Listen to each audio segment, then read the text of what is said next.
Selamat pagi, bersama saya, Cindy Raja. Mari awali aktivitas dan pelayanan Anda melalui renungan pagi bersama Allah di waktu fajar. Dengan doa dan bimbingan darinya, kita dapat diyakinkan bahwa pada hari yang mulia itu, ketika Yesus kembali untuk mengklaim miliknya, bahwa kita akan menunggunya di sana dengan tangan terbuka dan disambut ke hadiratnya yang kekal. Ditulis oleh Ellen G. White bersama Pendeta Denny Kanajo. Selamat mendengarkan. Shalom, selamat pagi para pendengar yang diberkati oleh Tuhan dimanapun Anda berada saat ini. Kita akan sama-sama mendengarkan firman Tuhan melalui audio renungan pagi pada tanggal 11 September 2022 dengan judul Hati Nurani yang Murni. Sebelum kita melanjutkan bacaan renungan kita pada pagi hari ini, kembali saya mengajak semua para pendengar yang setia untuk tundukkan kepala dan berdoa bersama-sama. Bapa kami yang bersemayam di dalam takhta kerajaan sorga, terima kasih Tuhan Yesus oleh karena kasih-Mu begitu besar bagi kehidupan kami, lebih khusus panjang malam di dalam pembaringan kami. Hingga tiba di pagi hari ini kami dibangunkan dengan tubuh sehat dan segar. Sebelum kami melakukan segala tugas pelayanan pekerjaan kami sepanjang hari ini, kami rindu untuk belajar mendengarkan firman Tuhan. Curahkanlah kepada masing-masing kami kuasa Roh Kudus-Mu. Terima kasih Tuhan Yesus karena kami sudah berdoa hanya di dalam nama Tuhan dan Juru Selamat kami. Amin. Ayat inti kita terambil di dalam Kisah Para Rasul 24 ayat yang ke-16. Demikian firman Tuhan. Sebab itu aku senantiasa berusaha untuk hidup dengan hati nurani yang murni di hadapan Allah dan manusia. Mari kita ikuti penjelasannya. Saudara sekalian, Tuhan meminta engkau untuk memeriksa hati dengan seksama. Dia memanggil engkau untuk menghiasi praktek hidupmu dengan kebenaran dan dalam semua urusan hidupmu satu sama lain. Sangatlah berbahaya jika engkau meremehkan tuntutan suci hati nurani. Apakah kamu belajar setiap hari di sekolah Kristus? Belajar bagaimana mengabaikan keraguan dan prasangka jahat? Belajar bagaimana bersikap adil dan mulia dalam berurusan dengan saudara-saudaramu, demi dirimu sendiri dan demi Kristus. Disalin dari buku Testimonis jilid 8 halaman 195. Semua orang pada hari yang jahat akan melayani Allah dengan tidak takut, sesuai dengan suara hati nurani. Akan memerlukan keberanian, keteguhan, dan suatu pengetahuan akan Allah dan sabdanya. Bagi mereka yang benar kepada Allah akan dianiaya, motif mereka akan ditentang, dan usaha-usaha mereka yang terbaik akan disalah tafsirkan, dan nama-nama mereka dibuang sebagai suatu yang jahat. Setan akan bekerja dengan segala kuasa penipuannya untuk memengaruhi hati dan mengaburkan pengertian, untuk menjadikan yang jahat kelihatan baik dan yang baik kelihatan jahat. Lebih kuat dan lebih suci iman umat Allah, lebih teguh pula keputusan mereka untuk taat kepadanya.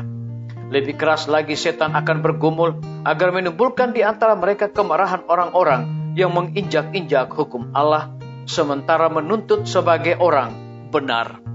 Disalin dari buku Alfa dan Omega, jilid 7 halaman 363. Pertemuan kita harus diatur baik, dan diri kita pun harus diatur baik. Bila kita pulang ke rumah tidak punya hati nurani yang bertentangan dengan Allah dan manusia, hati nurani yang tidak ternoda atau terluka dalam hal apapun, dan dengan siapa kita bergaul atau pengaruh yang melukai mereka. Disalin dari buku Amanat kepada Orang Muda, halaman 488. Biarlah pembacaan renungan kita saat ini akan menjadi berkat bagi kita semua. Mari kita tunduk kepala dan kita berdoa. Bapa kami yang bersemayam di dalam takhta kerajaan sorga, terima kasih Tuhan Yesus, oleh karena bacaan kebenaran firman-Mu di pagi hari ini mendatangkan berkat dan sukacita bagi masing-masing kami. Lebih khusus, memberikan sebuah penekanan, Semua orang pada hari yang jahat akan melayani Allah dengan tidak takut, sesuai dengan suara hati nurani, akan memerlukan keberanian, keteguhan, dan suatu pengetahuan akan Allah dan sabdanya. Bagi mereka yang benar kepada Allah akan dianiaya, motif mereka akan ditentang, dan usaha-usaha mereka yang terbaik akan disalah tafsirkan. Terpujilah namamu, ya Tuhan. Pada pagi hari ini hamba berdoa untuk pemerintah kami. Tuhan, berkatilah Bapak Presiden bersama Wakil Presiden, para menteri dan seluruh stafnya, Bapak Gubernur bersama dengan wakil, Bapak Wali Kota bersama wakil, Bapak Bupati bersama wakil, camat dan seluruh stafnya, lurah, kepala desa, RT, RW, dimanapun mereka berada saat ini Tuhan. Mereka sangat membutuhkan pertolongan kuasa Tuhan yang ajaib bagi masing-masing mereka.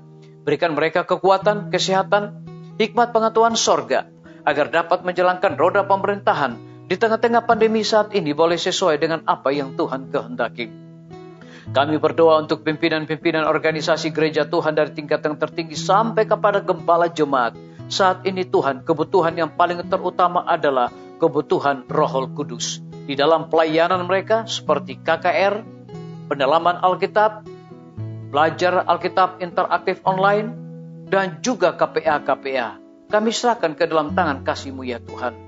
Kami juga berdoa Engkau memberkati juga para tim medis, dokter, perawat, bidan, semua para pekerja kesehatan yang sedang melayani di setiap rumah sakit, puskesmas, bahkan pustu. Engkau berikan mereka kekuatan kesehatan hikmat sorga, agar dapat memberikan pelayanan yang terbaik. Lebih daripada itu kami berdoa untuk kelanjutan pembangunan Rumah Sakit Advent Palangkaraya, Rumah Sakit Advent Kupang. Tuhan berkati semua panitia pembangunan.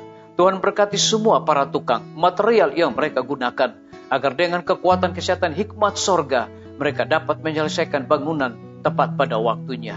Kami juga menyerahkan hamba-Mu Dr. Raymond yang telah dipercayakan untuk menjadi pemimpin di Rumah Sakit Advent Palangkaraya. Hikmat sorga, kasih setia Tuhan terus dicurahkan kepada hamba-Mu ini. Kami teringat lembaga-lembaga pendidikan. Tuhan berkati para guru-guru, kepala sekolah, dosen, mahasiswa, dan juga siswa. Kiranya kasih sayang Tuhan senantiasa dicurahkan kepada mereka agar dapat mendidik anak-anak untuk memiliki karakter Yesus Kristus.